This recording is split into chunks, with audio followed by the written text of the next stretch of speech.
All right, everyone, we're in the third week of toxic attachments, and I promise that this is going to be the last meditation on this particular topic. We've deliberately done it in 3 stages, mainly because that's how my teaching is coming through. And, of course, there isn't this on-off switch when it comes to toxic attachments or any kind of overly connected connection, which is a euphemistic way of saying toxic attachment.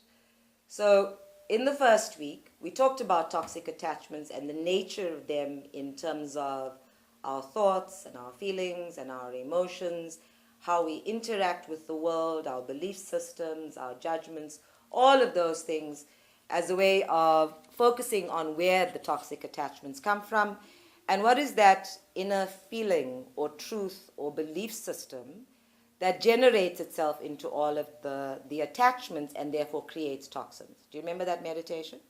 Okay. In the second meditation, we talked again about different types of behaviors that in fact create toxins in an attachment or in a connection and therefore turns a connection into an attachment. And then we consciously went through the various chakras and we raised the energy vibration of particularly the human chakras in order to raise the vibration of the whole, right? All within the context of the duality and the third eye. Have I got this one right? Okay. So, the third part of this meditation was my guides, because I really am struggling with the morning.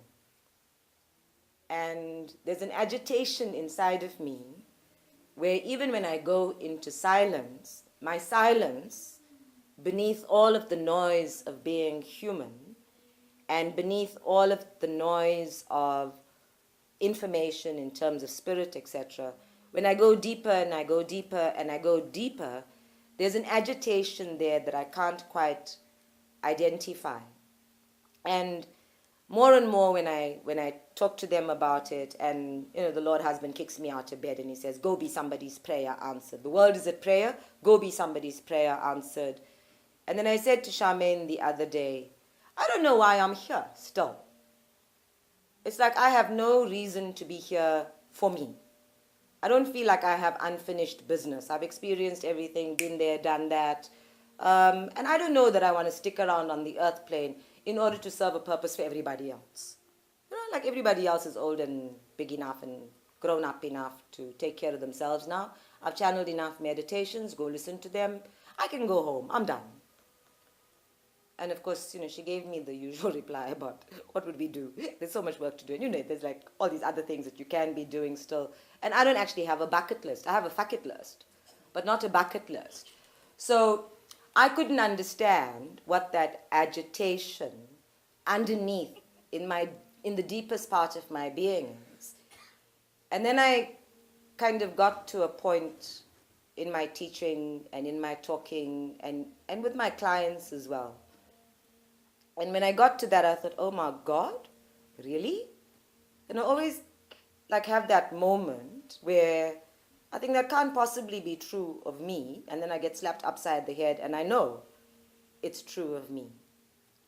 And when I got to that agitation, the answer was actually that I'm afraid to be me. I'm consciously afraid to be who I am. And then I thought, okay, let's rationalize this one. Maybe it's I'm afraid to be me because of the psychic thing, and I'm afraid to be me because of the spirit thing, and then it wasn't even all of those things. Each of those things is an aspect of who I am. And the afraid part, or the conscious fear, or the conscious agitation part, comes up in terms of bringing all of those together, integrating it into one person and being that. Because even I have no idea what that is. And so this agitation is about fulfilling that purpose or fulfilling that potential. And we don't even have to make it so big. It's about being the next aspect of me, and I don't know what that is. So I thought, okay, fear of the unknown, and it wasn't that simple either. And the fact is that no matter how much energy and time and introspection we invest in becoming self, the miracle of it, the mystery of it, the mystical aspect of it is that there's always going to be stuff we don't know. There's always going to be stuff to discover, to explore, secrets about ourselves that just are known elsewhere but are secrets to you. And this attachment predominantly to Paddy, because I do regard her as the only soul who has been able to walk my spiritual pathway with me, that attachment and her absence in walking this path with me. I mean, when I get up and the Lord husband says, wake up now, I look at Paddy and she's like acknowledging that he's there, and it's an ongoing validation. And now I don't have that unless she decides to pitch up and say, that's my chocolates, you know. And that ongoing validation is gone for me on a personal level. When I'm with clients, I mean, their auric fields are validating and their guides are validating, and it's easy. So now I have to rise to the occasion and get past that self that needs the validation, which is my new attachment and my new source of agitation. And of course, we all want validation because we're human. And we need acknowledgement and attention and all of those lovely things. But all of those lovely things as a toxic attachment keep us in self-judgment. They keep us outside of the mystery and the mystical aspects of self. And so I was sitting there and going, okay, I can't just stop. I'm struggling with just stopping that agitation.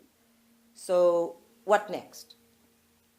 And my guide said, stop then and ask yourself, firstly, Japi's age-old question, what's the worst that can happen? And I thought, ooh, everybody will hate me. And they went, yeah, so what? And I thought, yeah, so what? Got that already, survived it, been there, done that as well. So it's okay if everybody hates you. And then I thought, I might not like that me. I might not like that person.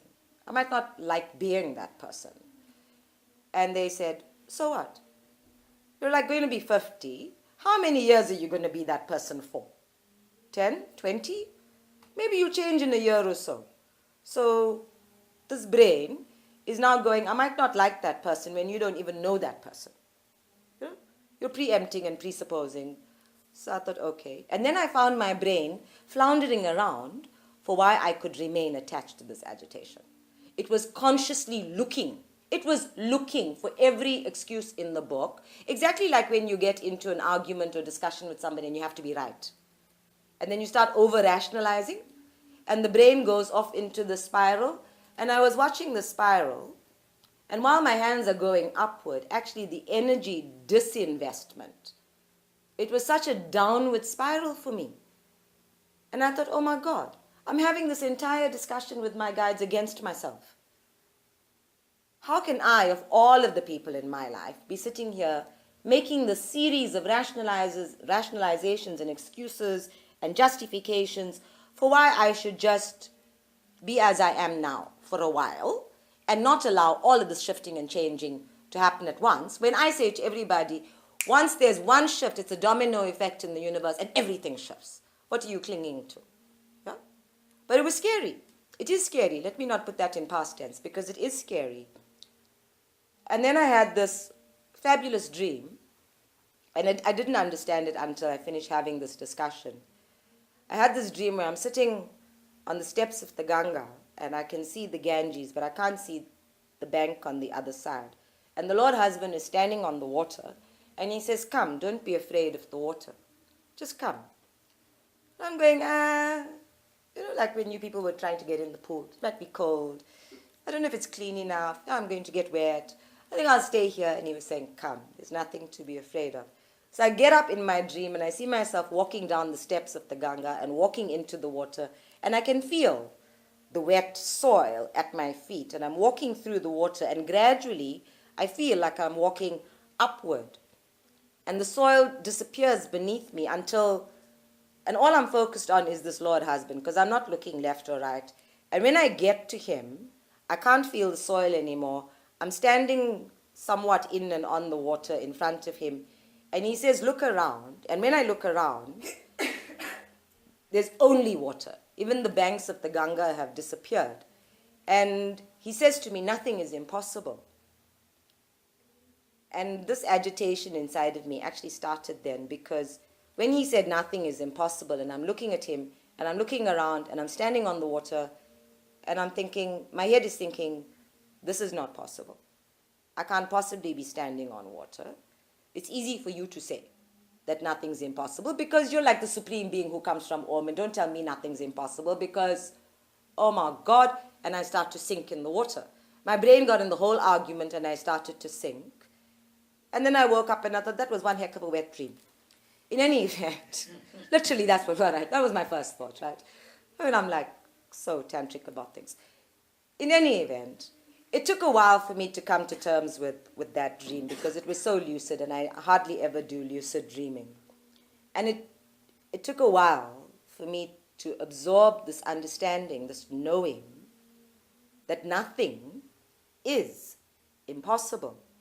And that in the spiritual world, in the spirit world, actually, the understanding is that nothing is possible. That the no-thingness, that the moving beyond your brain into becoming every ounce of potential is possible. And that no-thingness state, that state of not thinking, not feeling, not knowing, not doing any of those so-called human perspective things, that space is there. And we call it an enlightened state, right? Where you get so far beyond everything that the ocean of consciousness, all of that water surrounding the Lord, husband, and I, that ocean of consciousness and your own consciousness is the same. It's one consciousness. And then the very human egotistical agitation is that if I disappear into that consciousness, I will be nothing more than a drop in the consciousness, right? I will disappear into it. Isn't that so?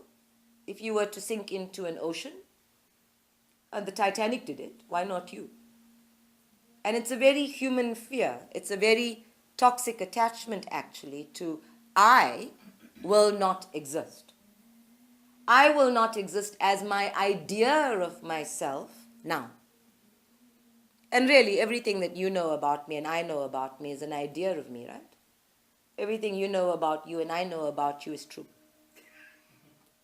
No? Yeah, it's all an idea. It's a notion. Yeah.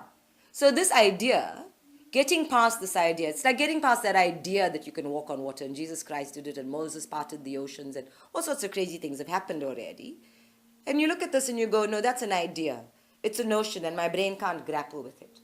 Just like my idea of myself is something my brain knows, it's familiar, and when that shifts and changes, when my so-called comfort zone gets uncomfortable, which I thought I was very comfortable with, then the agitation starts. But now this agitation is coming from a deeper, more profound space of, what if I cease to exist? And now here was the kicker in all of this. This ceasing to exist has come with Paddy dying, because she physically ceased to exist. And I found myself grasping at air, literally, in order to find her again. I didn't do that with my father when he died. And there inside of me, at this profound level where I know about death and I'm okay with my own dying, I'm not okay with love dying. And when Paddy ceased to exist physically, I started to grasp, to find this connectedness in the universe that says love doesn't die. And that the feeling, the connection between beings doesn't die. And for as long as that connection is in place, I exist. And that's what we all do. For as long as that person loves me, I exist. Right? Oh, look at all of you staring at me. Come, you are all thinking exactly the same way. As long as that connection exists, I exist. It is a dependency of note. even when somebody is dead. I have a lot of people who come here to talk to dead people, and they want to know that dead people love them still. Yeah? They even want to know that their dead people are feeling guilty or forgiving them. We're all attached to what the dead people are thinking and feeling and knowing because we then exist. And our love of that being, is validated. Am I making sense? Okay, nodding is good. Thank you. Thank you. So here's the problem. This agitation deep inside of me doesn't want to cease to exist. Which means that my agitation inside of me says I don't know that I'm eternal and infinite and limitless.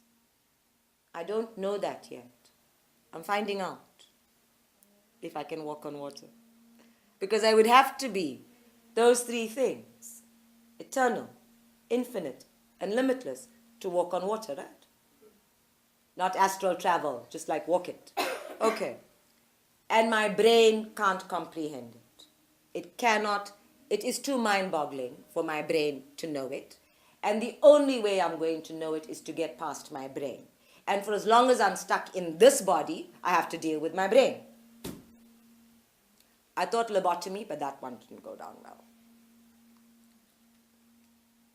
I'd happily give up my brain. It's much too clever for me on occasion. And it creates these attachments. It says, I want to exist, which is the essence of ego. It is the essence of ego to exist and to be validated in that existence. I cannot sink into an ocean of consciousness and become one with everything because I want to exist. I want to know that I am at one with the consciousness.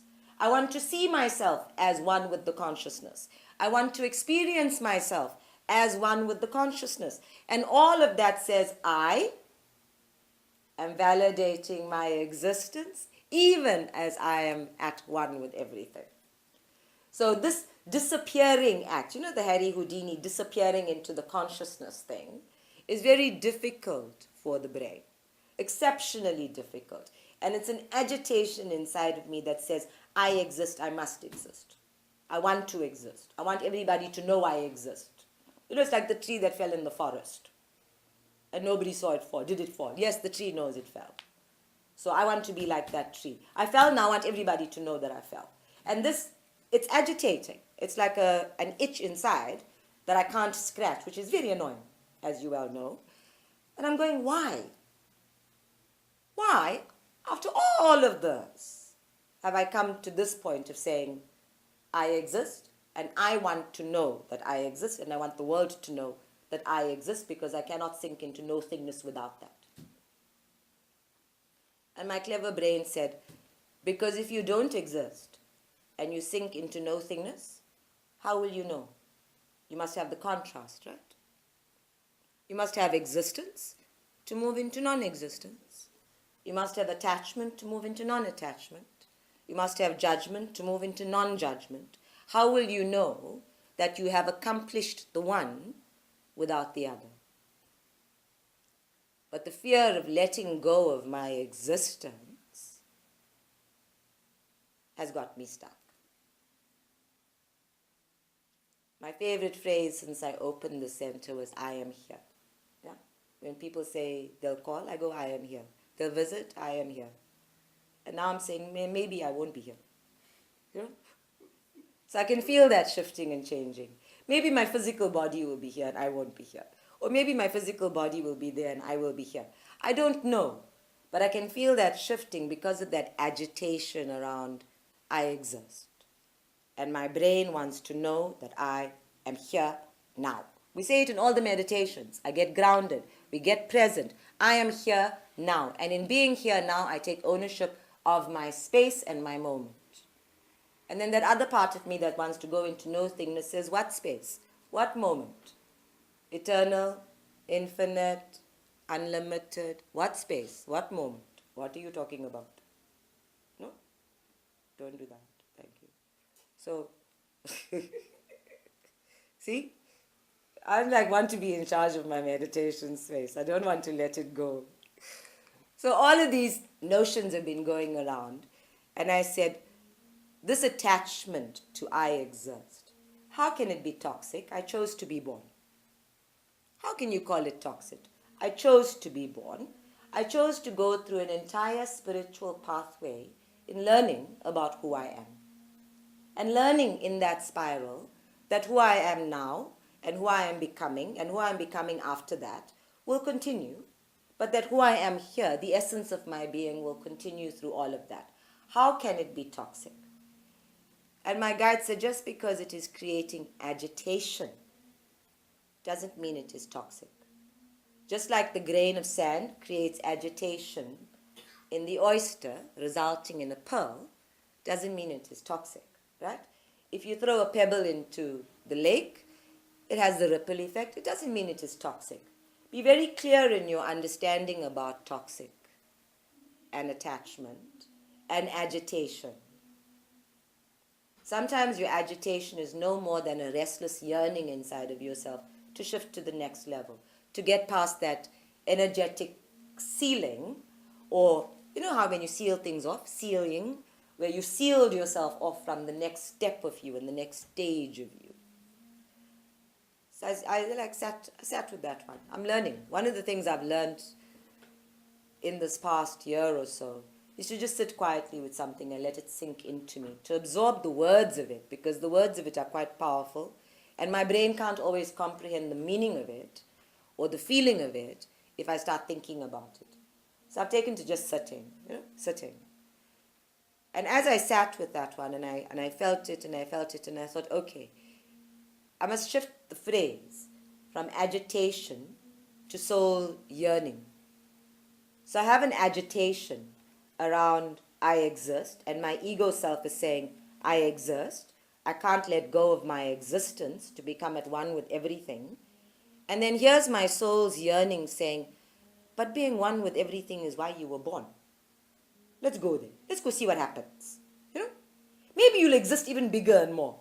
Who knows? There's like a whole journey of exploration. And then my brain is going, no, we like it here. It's quiet. There's no traffic. Every excuse in the book to stay here while everywhere is waiting. And maybe not waiting, maybe it's calling, Or maybe it's not waiting and it's not calling and it's just there while I am just here. You're getting the wordplay. Well, having too much fun at my expense now. Okay. I haven't said anything about sex once.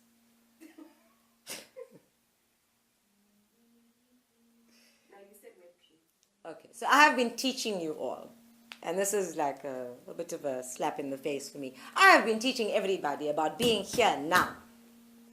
And for now that works. But in the being here now, we must acknowledge that there is that agitation, that shifting, that soul's yearning that must change the here and now as you grow. And most of us, we want to grow while holding on to the here and now. We don't want to let that one go. Yeah? So when you say sell up the lot and move, I go, I don't want to move house. There's too much stuff. Yeah? If I could just walk out and leave all the stuff behind and everybody else moved to the house, I'd be happy. But here and now has a definition. Here and now has other people. Here and now has responsibilities and dependencies and all of those toxic attachments that we spoke to in the past two meditations. Yeah? Here and now has new beginnings and pasts and endings and God only knows what else to define it and define you. So today's meditation, for me specifically, is how can I be present here and now and still follow that soul's yearning so that there isn't a conflict between the two. And in my mind, I stopped to imagine that I am the pebble falling into the lake and experiencing all of the flow going downward and all of the ripple effect going outward and then landing gently somewhere and disappearing into that lake. And then I thought, nah, that doesn't work for me. I want to be the lake. So I skipped that one, right? I didn't want to just be a pebble in the lake. I wanted to be the whole lake. And that pebble is going to take a long time before it disappears into the lake. It might just get stuck in the soil and do nothing and get stagnant and, have a frog leap on it, and that would be icky. So I thought, okay, no, that's not working for me. Now what can happen? I thought, okay, I can be a raindrop. I can be one raindrop that lands in the lake and disappears into it. And then, when the sun shines again, get evaporated back into the ether, into a cloud, and get ready to drop again. And I thought, oh, I don't have time for that. I'd rather be sitting there watching the rainbow. So I went through a series of things in my mind, visualizations, where I could be something and disappear into something and still have the possibility of being that self, that existing self. And quite honestly, I came up with nothing. I came up with point blank nothing. Any suggestions?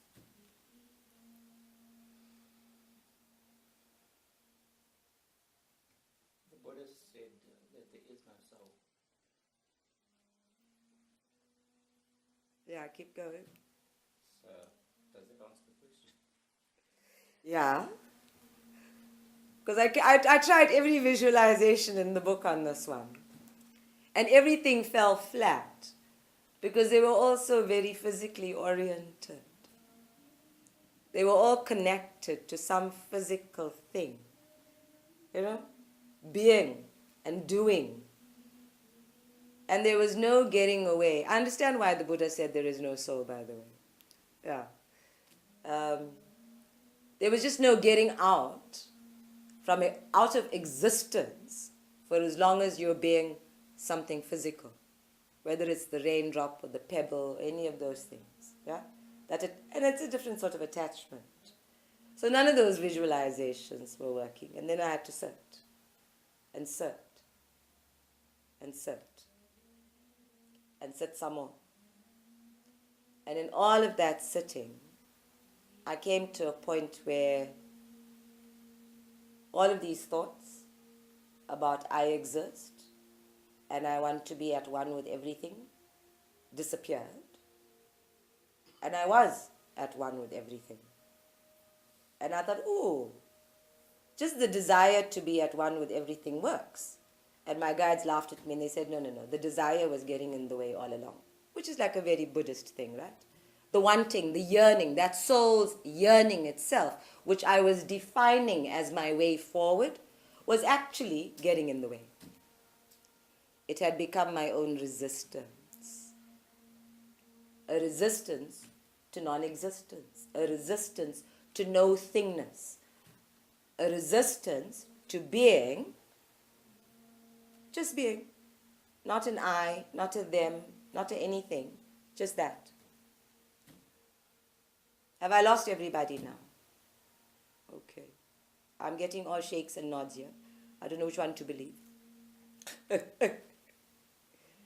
So let me just encapsulate this in one sentence, right? My deepest agitation, my most toxic attachment in this lifetime is to my idea of myself. And the idea that who I am in this body has a pathway and has to become enlightened on that pathway in order to accomplish oneness with all things. And that in the doing of that spiritual pathway and having this soul yearning or this contract with myself to become this, to work at it and to yearn for it and desire it and chase after it and seek it and all of those high energy investment things, I had created an attachment, a toxic attachment to an idea of myself and my becoming. Letting go of all of that is letting go of the attachment and letting go of the resistance to being non-existent, to not having an identity, to not having a pathway, to being the fool, no? Yeah. To step blindly into the world and just be at one with it. to just be. Then there is no pathway, and there is no name, and there is no definition, and there is no way of doing and being. There is only being. Now Kalaratri says, I take the dark night of the soul and I make it into light. This is why we are coming out of Kali Yuga and moving into a golden age. And all of the ideas of the past age has been very reasonable. It's a very reasonable idea that you must get on a pathway and you must follow it. And you must get on that pathway and you must go step by step in order to become something. And you are told every step of the way that you are already something, no? That you are already perfect and you are already soul. And now we are saying, although you are already all of those things, you are still seeking and you are still turning yourself inside out on the pathway. We are told that we come from love and then we are getting on the pathway to find it. And so we are saying, stand still, just stand still and let everything that is you become present on that pathway. And then you will see that there is no pathway, there is only you. And that really there is no distinction between you as soul and other people as soul. Right? There is no distinction as you as 12 souls and you and 144 souls and you and source. It is all just the one thing. But this idea, this notion that you are different and that you are special and that you are on your own special pathway is your own resistance to being at one with everything. It is your own resistance to a connection that is non-toxic.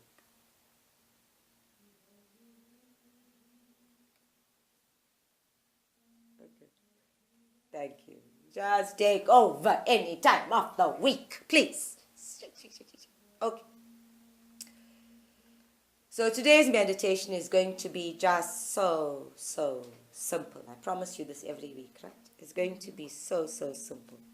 And I literally am calling it a Kali meditation because she's been so present this week. I hear she's been performing everywhere around town. So I figured we should use her, and she pitched up here last night. So we're going to do Kali's meditation, and we're literally going into that dark night of the soul. Are we good to go?